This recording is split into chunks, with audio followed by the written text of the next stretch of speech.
Hey folks, welcome back to Baldur's Gate 3, where after 3 days of, I guess, bickering and distrusting each other and reluctantly fighting together and traveling together, our group, led by the Paladin Tava, has reached the mountain pass which will lead them to the Gith creche. Unfortunately, our interactions with the Gith thus far have been fraught with resentment, and their condescension and arrogance is a little bit intimidating. Add to that what happens when I click on this mountain pass portal. We get a warning. Make sure to tie up any loose ends before advancing. Warning, the area you're about to enter will be bitterly difficult for a party of your level. So, we have to find a roleplay reason not to go forward. And I think the fact that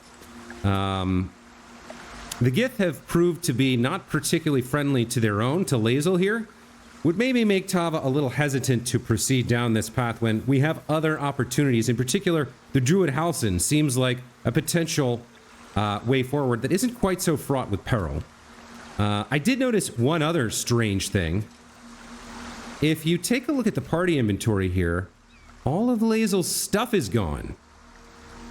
So I looked this up. This is a known bug, and the way they appear to have fixed it is they put all of her stuff in this backpack in Tava's inventory. And then you can open that up and... Oh, damn it. Oh, I didn't want to do that. Okay, well, I can reload, and we can try that again. The point I'm trying to make is we can't move forward. We're too low leveled. We skip too much content. So we need to go back and start over. If you think about it, right, we have some hints that our parasites, our tadpoles, are different. We haven't begun to manifest the signs yet that we should have, according to Lae'zel. In fact, we'll probably talk to her about it in a second here. And they seem to be tied to the absolute. Last episode, we had that vision. So whatever these tadpoles are, they aren't going to turn us into mind flayers immediately. As long as the Absolute thinks we have a chance of aiding her chosen in locating the prism she's after, she'll keep us alive. In fact, she's probably the one who reached out through our tadpoles and stopped us from slamming into the ground and dying when we fell out of the Nautiloid ship. So, let's do this again. Let's get this backpack, put it there, then we'll swap to Lae'zel. I crave blood. And we'll have her open this and take all her stuff back. Okay. That feels better. Okay. So, since we're like hesitating here and we're thinking maybe it's not a good idea to go to the Gith creche, let's check in with Lae'zel and ask her. So, what's the deal? How come we're not turning into mind flayers? Speak. Quickly. Do you know what happens if we don't find a cure? Yes, in great detail. It starts with a fever and memory loss. Then you start to hallucinate. Your hair falls out, and you bleed from every orifice. Your bones will change form. Your jaw will split to allow room for 4 great tentacles. All skin will turn to gore and be shed to reveal new flesh underneath. Then you have ceased to exist, and a mind flayer is born. Okay, that's not going to happen. We will find a cure. But what I want to know is why isn't it happening yet? Words forged in steel. May your actions express the same metal. We must find my kind and be rid of the parasite. It's as simple as that. Well, that's where I think you're wrong. Symptoms should have long since started, though. That is what puzzles me. Yes, talk more about that. You're worried we haven't changed? It's good news. Yes, if you give it no further thought. But anomalies lead to surprises. Bad surprises. Besides, what hasn't happened may yet come to pass. Okay, what is this? Is it me or have you been looking at me differently? Yeah, I sort of mentioned this last episode when she looked to us for direction during her encounter with the what is it called? The Zakrith? The Voss character, the knight on the dragon. She looked to us for direction and she took our direction. She followed our lead and defied him, kind of bucked the lines of authority, the chain of command, to deceive him. So maybe her opinion of us has changed.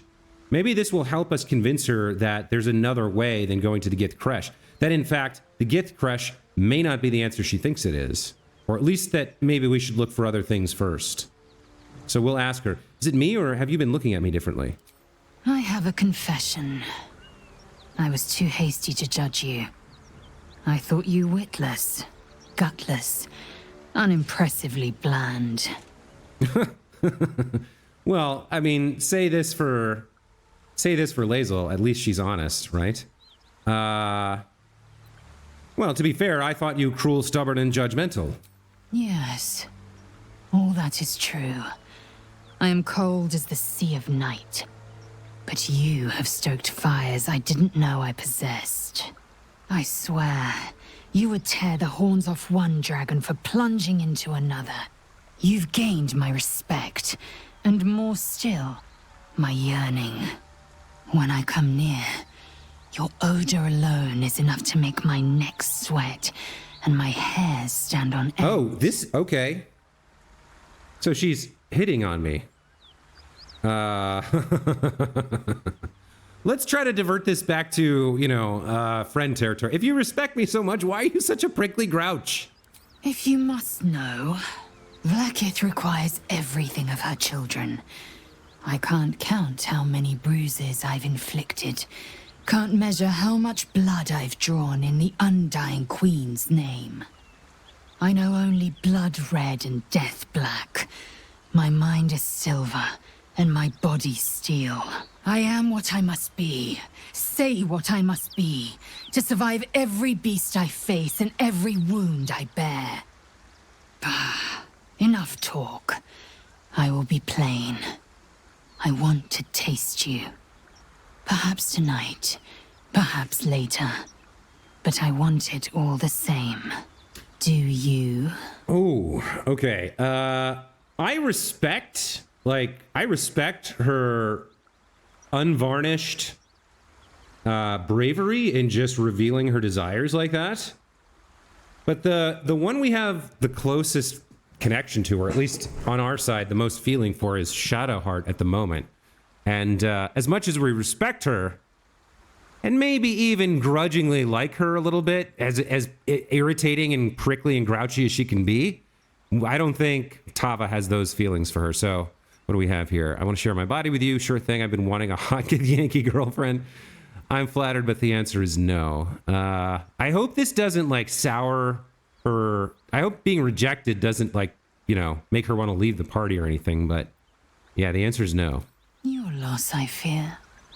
One day soon, you will wonder how my lips might have tasted, how my fingers on your skin might have felt, and you will wish you could return to this lost moment. I mean, to be that bluntly sexual in front of other people, you got to give it to her. She's got ovaries of steel. But we just don't return her feelings. So, okay, that little bit of awkwardness aside, or finished, or done with, I think it's now time to consider what we actually want to achieve here. So if we look at our journal, discover the artifact secrets, that's for later once we are inevitably forced to advance to the Yankee Creche. But we have two other possible cures, right? Where's find a cure? So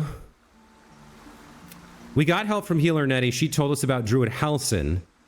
This is probably our next best bet. If that fails, we can look into this Goblin Priestess. And then eventually we can deal with the Githyanki Creche. But we need to rescue Halsin, and this might not be that easy. It might be more difficult than we think. So one thing that I've been meaning to do is go back to the ruins. There's also some powerful plants, maybe potions of healing or something that we could make. But Shadowheart and I cleared the ruins of the looters. So it's basically just sitting there empty, waiting for somebody to come and loot it.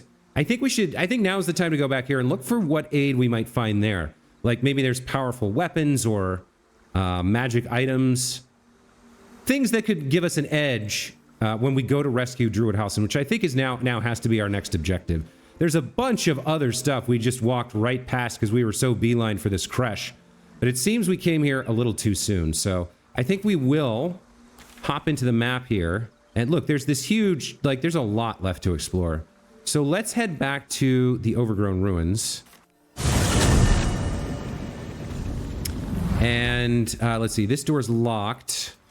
Was there something? Yeah, we can go up here actually, right? There was another, wasn't there another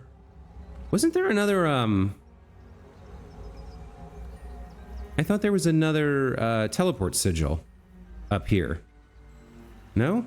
There's this one, but that's way further than I intend. All right, let's jump up. Let's jump up here again, I guess.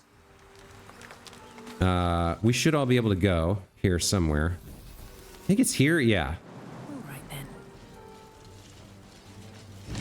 Let's do this one jump at a time.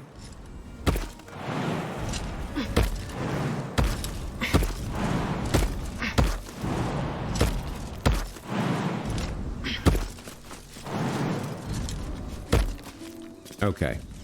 I could have sworn there was another sigil up here. Wasn't there? Oh, right. It's the busted one. Okay. So I originally didn't interact with this because with just me and Shadowheart, I wasn't sure what was going to come out of this thing. Or if it was going to explode and deal damage or whatnot. But... okay, hold on. I have to split the group. And then go get the others.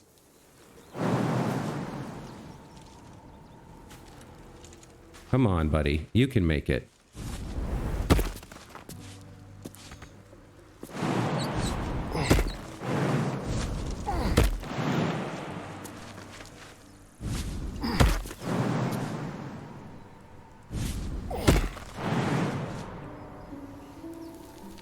Too high.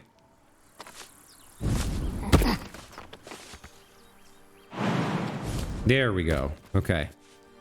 And then Lazel, or not Lazel, Shadowheart should be able to do it. I think it's what's his name? Astarion that has the lowest strength score. Better get to work.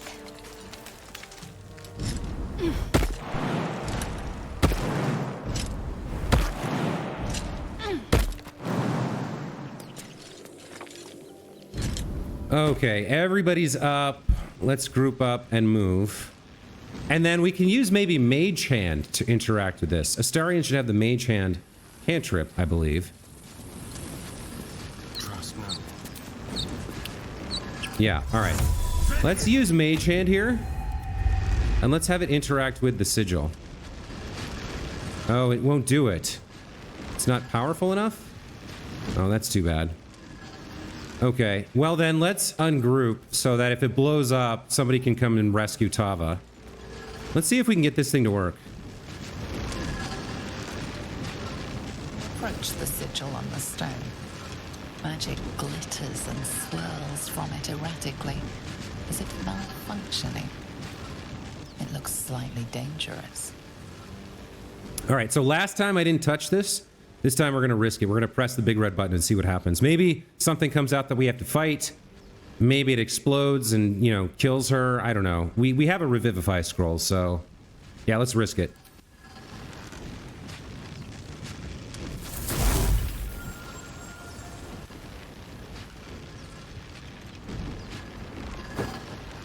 Oh. A hand? Anyone? Okay, we've got some sort of NPC here who got himself trapped in the stone. Yeah,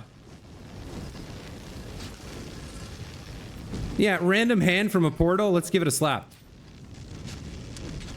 Ow! Perhaps I should have clarified.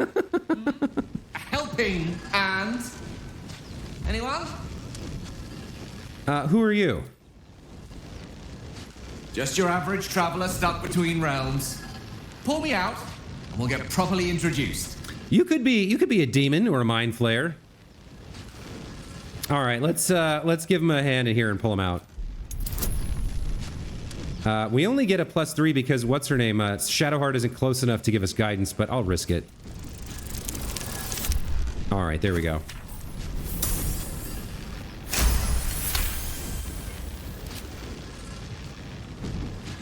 All right, who's this going to be? Keep pulling!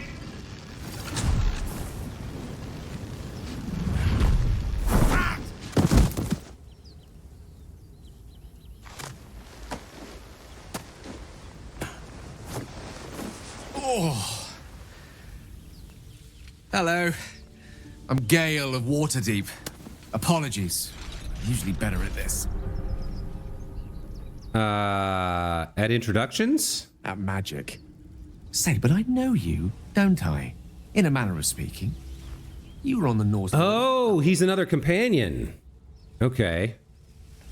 Never mind the Nautolite. How did you get stuck in that stone? I don't know what transpired exactly, but the ship broke into pieces and I suddenly found myself in freefall. Same. Plummeting to certain death, I spied a glimmer quite near where I estimated my body to impact with less than savory propulsion. Recognizing this glimmer to be magical in nature, I reached out to it with a weaving of words and found myself on the other side, as it were. How about you? How did you survive the fall? Just lie to him. I took control of the ship, landed it safely, and saved the day. No, we really don't know that. I mean, I have a clue. This isn't entirely true. I think maybe the Absolute intervened. So this isn't entirely honest. She does have a clue. So let's just say I survived. That's all that matters. I quite agree. But I have the unfortunate suspicion your survival is still very much in jeopardy. Back on the ship, you too were on the receiving end of a rather unwelcome insertion in the ocular region. Were you not? Couldn't have phrased it any more repellently myself. No use sugarcoating it, is there? The insertee we speak of, this parasite, are you aware that after a period of excruciating gestation, it will turn us into mind flayers? It's a process known as seromorphosis, and let me assure you, it is to be avoided. You don't happen to be a cleric by any chance, do you? A doctor? Surgeon?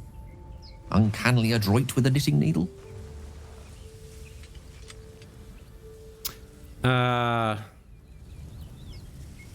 I was going to ask you the same question. Can't say that I am. I can knit you a cap, but that's where my prowess with the knitting needle stops. I can tend to basic wounds and ailments, but alien parasites? I'm afraid not. Yeah, we're a paladin. We can say that. I suppose few enough can. Not exactly a common affliction. We're most certainly going to need a healer, and soon, too.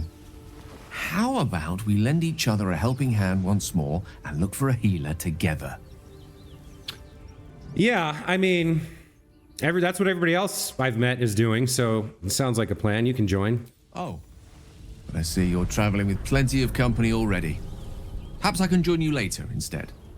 I'll make my way to your camp and embark upon a succulent slow cook to be consumed upon your return. Okay. Hold up. Oh, he's going away. All right. So it looks like 4 people's the most we can have.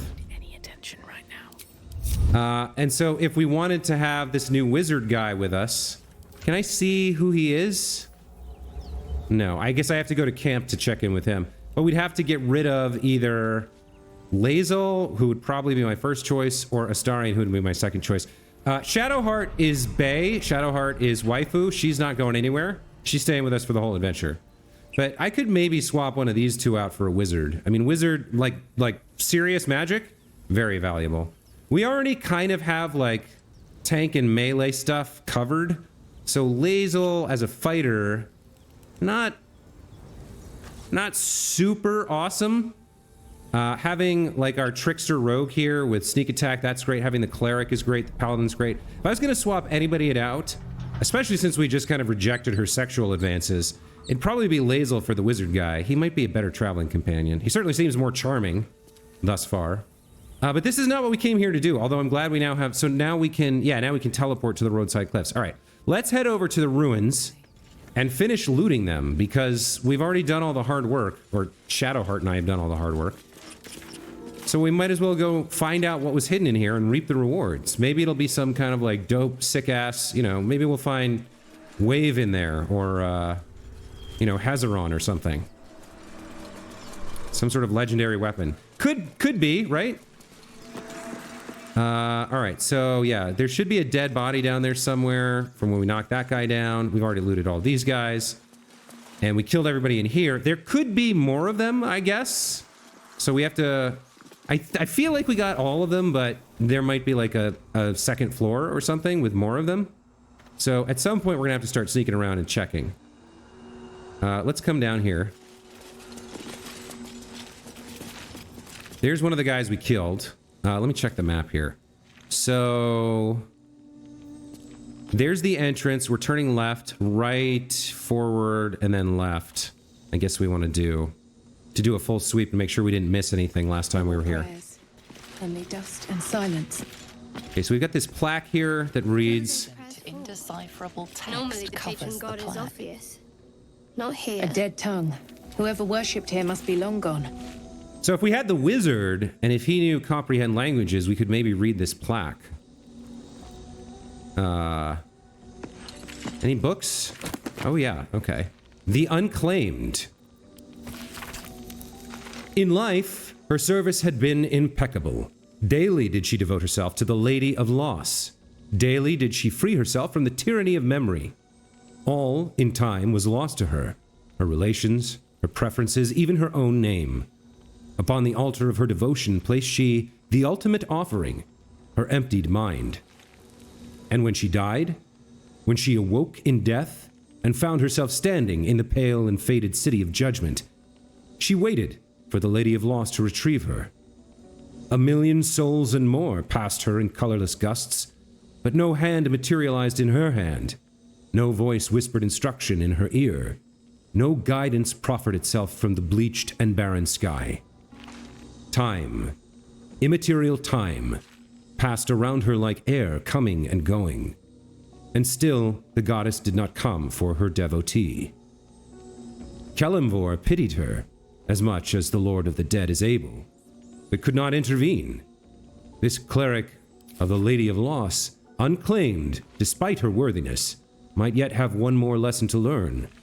That not of forgetting, but being forgotten. Okay, that's a fun one. Let's add that to our wares. What do we have here? The Mortal View. Eyewitness accounts of the Baal spawn crisis. All right. Baal is the god of murder, one of the 3 gods of death. Let's read this. The guild seal on the inside of the cover belongs to a printmaking collective in Baldur's Gate. Course I remember. Who the second that girl was walking that she'd be trouble. Little thief always in everyone's business. And that water Gorion went right along with her. No surprise a wicked god's blood was running in their veins. Anonymous Candlekeep. Savarok and his lot are always the first ones that come to mind. You know, this all started with a bit of iron in Nakshel. Everyone thought their weapons would rot out of their blends. Back then I thought the problem was bad trade. Never took the man for a son of Baal. An Omnian mercenary interviewed on his deathbed. You dare speak that name to me? My mistress was turned to ash, fighting those forsaken wretches. I curse Baal, I curse Irenicus, and I curse you. Hostile vampire. Athkatla slums. We got a Saradush merchant. As if I've talked Tazir to pieces, I don't think anyone expected more Bellspawn showing up would fix the walls that the pack of them started. Then again, they were all inclined to killing each other, eh? Good riddance. Here's hoping every last one of them has been wiped off the face of Faerun. That's from a retired Sardush merchant, and I'm not authorized to be talking about any murder with someone like you. You know, take it up at Sea Tower if you want to argue, but honestly, who cares if Balespawn got it stuck to him? Their father's a killing type, after all. From a Flaming Fist Gauntlet in Baldur's Gate, several hundred more interviews follow, most of them terse. Eyewitness accounts of the Balespawn crisis. Yeah, nobody was really happy with the Balespawn when they showed up. So a couple books there. We've got stacks of books here.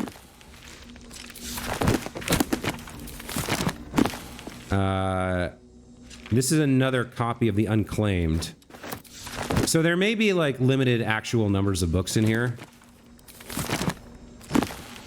Yeah, the Unclaimed we already have.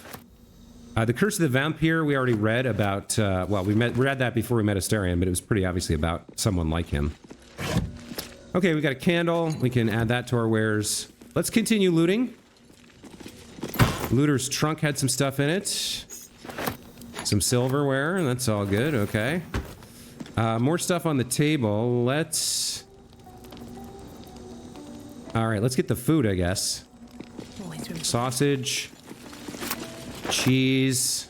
What do we have? A supply pack? Very nice. We'll take that. We've got a carafe of wine, water. I mean, I guess I could be picking up these plates to sell, but it's gonna take forever, so...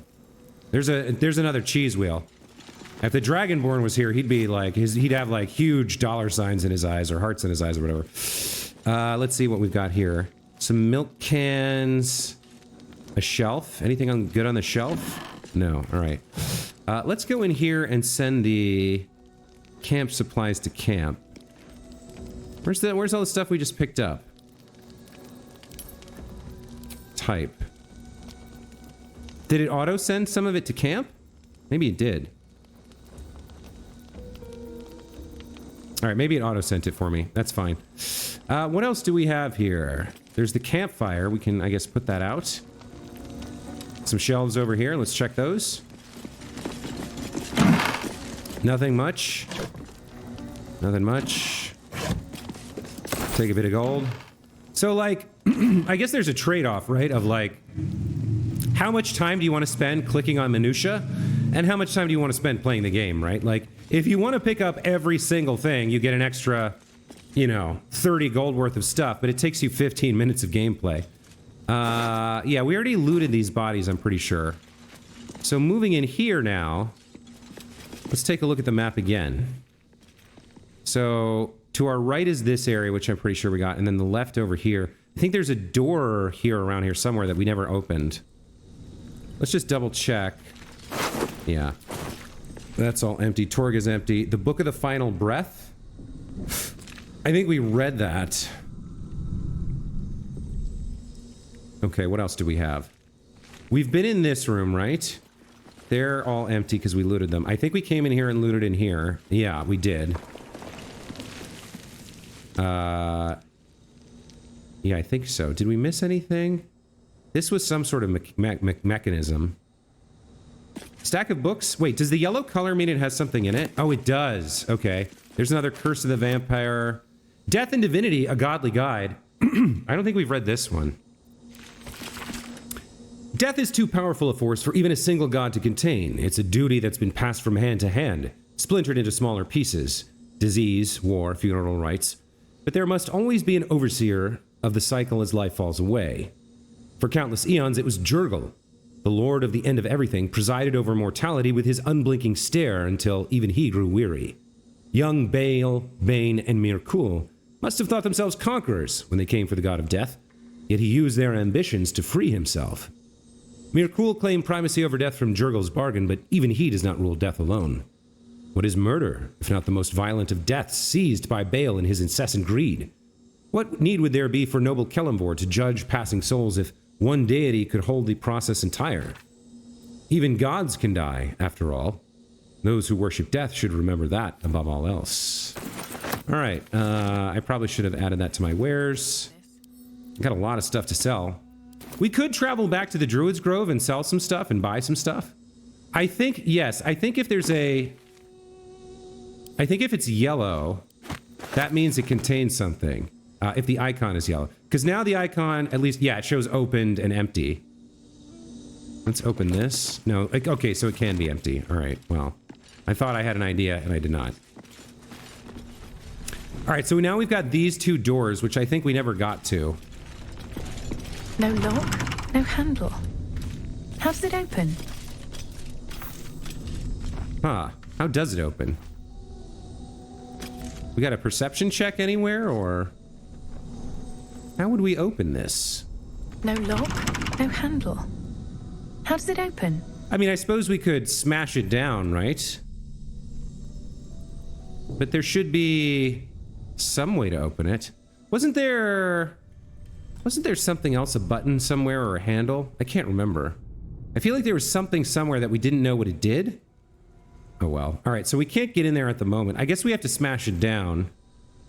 So, let's do that. Oh. Door took no damage because of sturdy.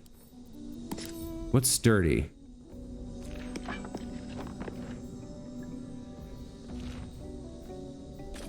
This material is rather strong. Only a hit that deals at least 10 damage can damage it. Oh, okay.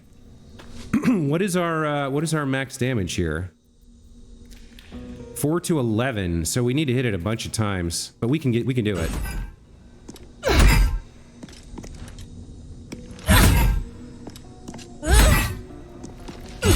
Okay. We got to roll high enough to hit a 10 or 11. There we go. There's 10.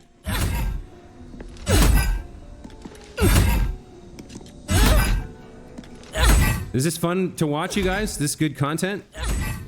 All right, there's the second hit. Come on, Tava. Get that Warhammer up and get in action. Actually, if I think about it, toggle dual wielding, R. If we go in and take off the shield temporarily, then she wields it with 2 hands. Right now it's 4 to 13. All right. Now we have a higher chance of rolling high enough. There we go. All right, so that broke through. Nice. I don't know where the secret, lever to open that is, but we have our own secret lever. It's called Tava's Warhammer. What's in here? Huh, another door. Candles. The door. Is there any traps or monsters? I guess not. I don't see anything. So where is this going to take us? Wait a minute. Okay, I was thinking there was like a hidden passage here or something. Let's see what this does. Oh, we're in the dank crypt. All right, hold on. We've come to another area. So let's go back. And let's finish exploring this area first. So we've smashed the door open. That leaves this door to explore. And this leads into here. Okay, more books. A statue. What else have we got? Chapel records and a plaque. Rows of books. So it seems like not a lot of treasure. The Unclaimed, we've read this, right? Yeah, we just read this. We have like 2 copies of that. We have copies of all these. Okay. So I don't really need, what are they even worth? What are they worth? Like 1 gold apiece? Where do we have those? Oh, 42 gold actually.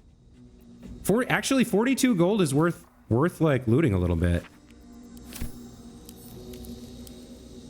Yeah, that's actually not that bad of a price for books. That's surprisingly more than I expected. Yeah, oh wait, these are 14 and 14? Oh well. Whatever. All right, so I guess we've got enough copies of the books. Is there anything else here?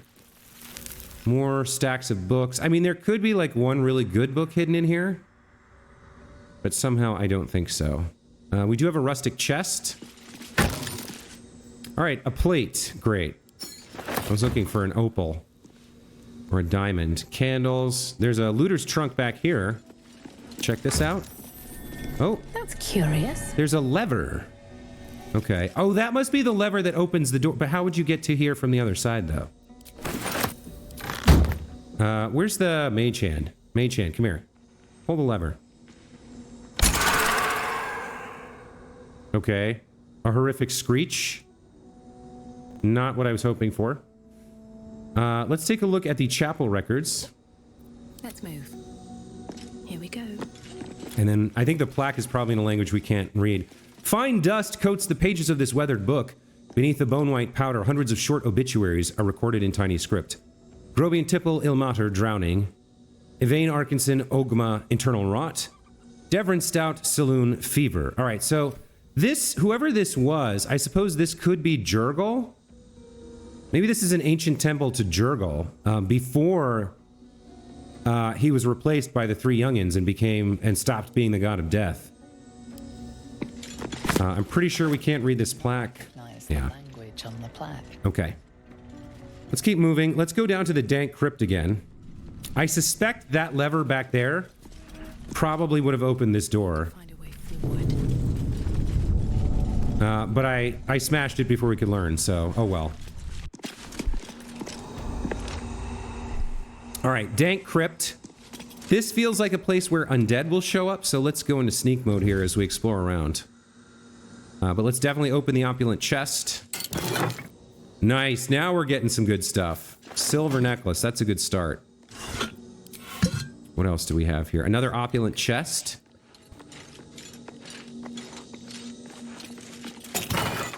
A crypt.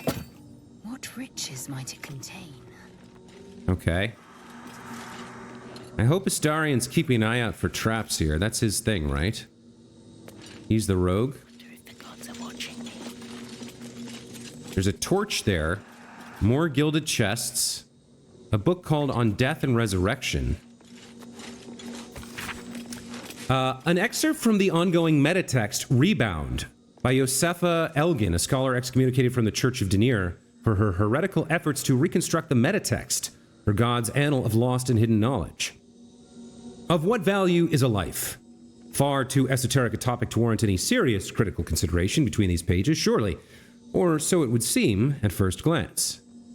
But once we push aside the mysticism and dewy-eyed sentiment so often clouding our assessment, it is clear that across all the spinning planes, each and every life does indeed have a quantifiable value.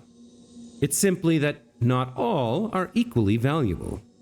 Consider, we already know that the destruction of our material form is not the end. If anything, our souls are more free after death, transcending planar barriers, in search of a resting place that best befits our deeds, beliefs, and station in life. But even this assessment is subject to market forces, Lord Kellamvor weighing our souls against how thoroughly we have given them over to other gods, empowering them in turn. There is, of course, an alternate route, not the end of the path, but the chance to retread it.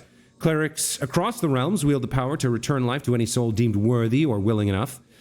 It is strange, then, that these so frequently intersect with those deemed wealthy enough, for the components for such a spell are beyond the means of most mortals. I've interviewed those who have made such a return, and in truth have found them to be of the most dull and unimaginative sort that I can possibly imagine. That I cannot possibly imagine what it is they were so eager to return to. If a true assessment of the journey is to be made, then there is simply no replacement for embarking upon it oneself. Perhaps, one day, this great volume of learning will make me worthy enough to walk that path, and wealthy enough to return. That's interesting. Okay. So yeah, it is different living in a reality where people can come back from the dead and know what happens to them after death because of that, right? Nice ruby ring. We'll take that. Thank you very much. Okay, so far the dank crypt has not been very dangerous. What else have we got? We've got heavy oak doors, medium toughness. That probably means we can't break through. And heavy oak doors over here. All right, these ones are not locked, so let's go check these out. Maybe we'll find a key. Oh, actually, maybe we already found a key. We're carrying around a couple of keys. Okay. So we've got, in here, we've got, looks like a big sarcophagus. That looks like a treasure chest, basically. Maybe this is what we came for. Don't I have a bunch of, like, orange keys somewhere? Ready for anything. Maybe they're in my keychain. Yeah, we have the bandit's key and the gold key. This was for on the ship, and I think this was for the looter's chest upstairs. So I don't know if we have a key for the door behind us there. So I'm not sure how we can get in there, but maybe we'll find it in here. All right, there could be enemies, so let's creep. Perception failed. Okay, she missed something. Can I get the... It was close to where we are. So maybe this thing's gonna come to life? I'd like to... Let's have... Let's put guidance... Where's guidance? On Astarian. And let's have him lead the way. He's the rogue, right? Something smells tasty. Okay, they're missing something. Be careful. Oh. There are traps about. Okay, we found... What is this? This is a vent. Okay, so we could disarm this, but I think now that we've perceived it, that means we won't step on it, or, yeah. We shouldn't step on it. They're failing a lot of perception checks here. It's making me nervous. Traps. How considerate. Okay, he found a couple. He's almost out of guidance here, so let's re-up. I wonder what the next move is.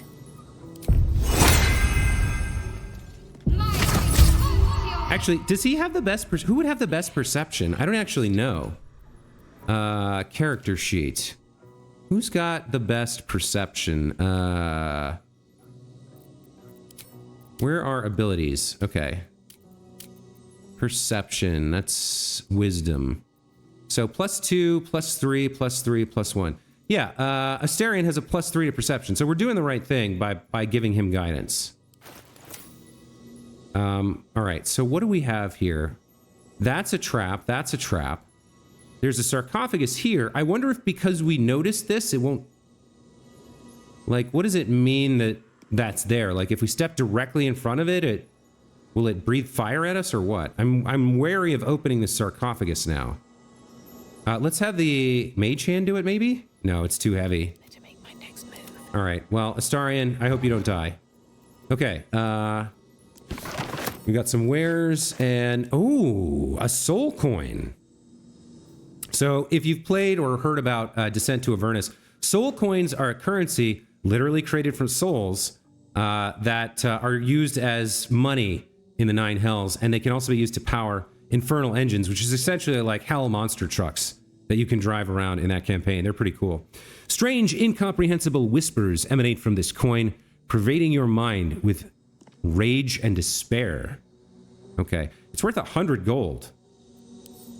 I don't think we want to sell those, though. Iron coin. I prefer gold, but I'll take it.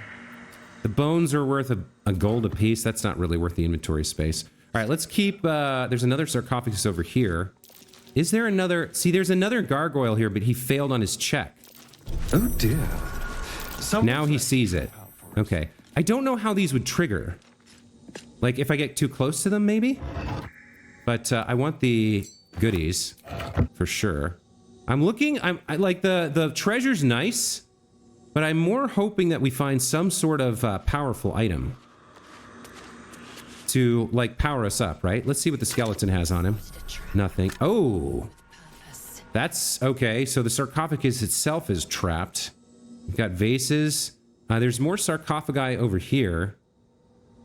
And then an ancient door. All right. I think we have to try to disarm this. So, let's go into this. Let's make sure... Where's his items? Yeah, we need to add his lockpick and his trap disarm to the items hotbar. Okay. And then let's try to disarm this trap. I don't like how many perception checks he's failing. Step carefully. There's a trap. Okay, so DC is only 10. This is an easy one, I guess. Our total bonus is 10 to 13. Unless we roll a 1, we can't fail. Okay, there we go. So our total 17. We disarm. And we've kept the toolkit as well. So now we should be able to open this and see what's inside. Okay, all right. So we've got an engraved key. Black ink stains blot the handle of this key, found in a sarcophagus within a long-forgotten chapel. Okay. And then we have the Watcher's Guide. What is this? Is this a dagger? No, it's a spear. Okay. Death's Promise. When the spear misses its target, the wielder's next attack roll against that target gains True Strike. Ooh, advantage on attack rolls. Okay, so if you miss, you get advantage on your next attack. That's actually pretty strong. It is 1d6 -1, though. Or 1d8 -1, so it's 0 to 7 damage.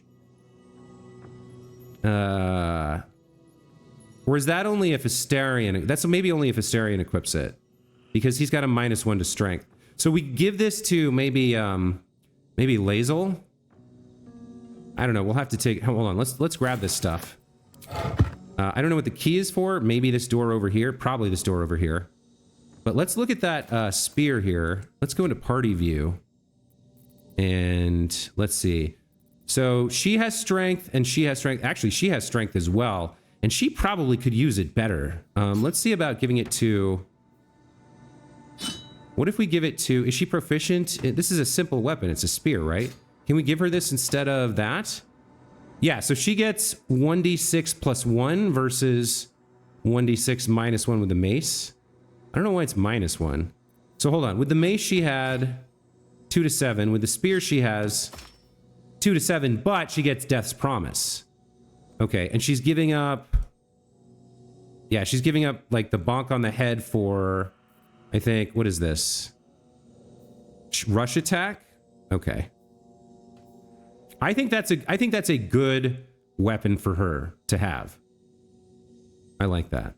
Okay. So we've at least found something that's powerful, right? We found our first real magic item. Well, we had gloves and boots and such, but that's a weapon. That's pretty good. All right, let's keep moving forward. Let's keep investigating. I do see a button here. More traps. I'd like to identify these before... Oh, yeah, there we go. Before we try opening this. There's a trident here. That's an interesting weapon, but we'll probably just sell it. And it looks like that's it. There's another trap there. So there's the button. We don't know what that does. Could be dangerous. And then we've got some wooden crates. Nothing in there. Nothing in there. All right, does our key unlock this door? What do I have to do here? Do I go into my... Do I go into my keychain? And then... Do we send this to items, I guess? And we try to use this to open that? Wait, what does it say? Can't use this right now. All right, so it doesn't open that. Let's see if the button opens this door. Let's have the mage hand go push the button.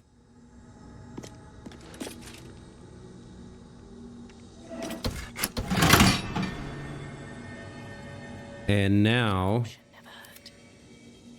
No, that's still locked. So we have no friggin' clue what the button did.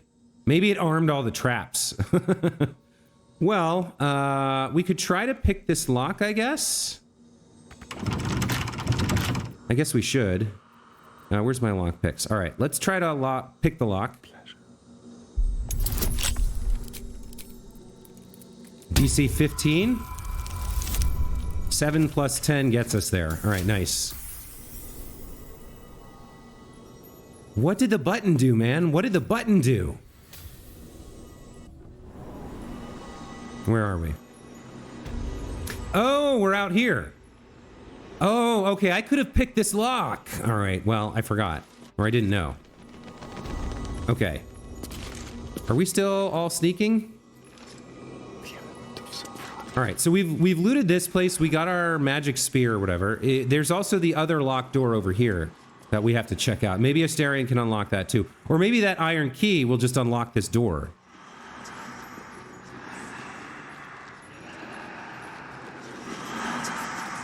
Okay, guys, you know what? You don't have to sneak all the way. All right, let's get to here. Now, if we can't use this... Oh, okay, that was what that was for. All right. How do I remove this from my hotbar? How do I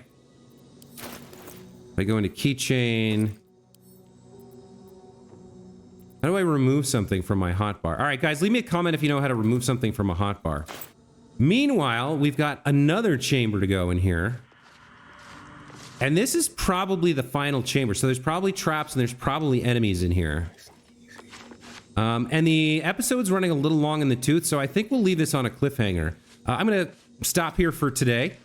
When we come back next time, the party will finish investigating this ancient temple, which may have been to the god of death, or perhaps an even older god than that. And we'll see what's hidden away in here. Is there a final treasure? Is there, some really good, rare magic item that's going to power us up and help us, rescue Halsin the Druid? Is there a fight which will level us up to level 4, where we get our first ASI and become that much closer to level 5? We'll find out next time. Until then, as always, thank you guys so much for watching. Hope you're enjoying my playthrough of Baldur's Gate 3. How about that Lae'zel, huh? Coming on to us hard. Like hard, right? Big ups to her. Like, yeah, that took some guts. sorry we had to say no, but yeah, we're more into our girl Shadowheart here. So for now, that's going to be it. We'll see you next time. Take care. Bye.